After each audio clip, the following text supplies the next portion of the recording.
I mean, I think that there are some people who really like a battle, you know, and in general, I don't. I'm not really interested in having enemies. I'm not particularly interested in battles.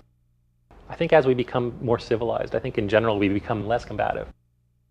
And then there are these places where it feels like the sort of combative model gets preserved, and it seems a little bit atavistic. Like, it seems to me odd that in that a parliament or a congress, that the way that the sort of model that's taken there is debate, and there's something about that that seems like I don't see why it has to be done that way. You've got 100 people in a room who, in some ways, have a lot of common interests. They all, I think quite genuinely, want what's best for the country. They want things to go well. They want the country to be safe. They want the people to be happy. And they have different ideas about how to go about that. But the idea that sort of the best way to arrive at the best solution is to make them is to put them on teams and make them fight each other.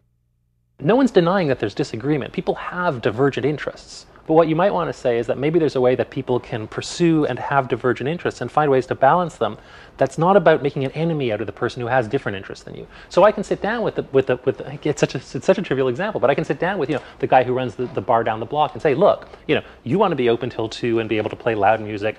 I want to be able to, we want to be able to sleep at night. There's going to be some conflict between these things. Let's see how we can work these things out. But that's different from saying, oh, a good way to do this is let's go to war. We'll go out, we'll circulate we'll get 1 million signatures on a petition, and we'll call our counselor every day, and you'll hire lawyers, and we'll take it to the court, and we'll bang against each other. That's another way to find a solution.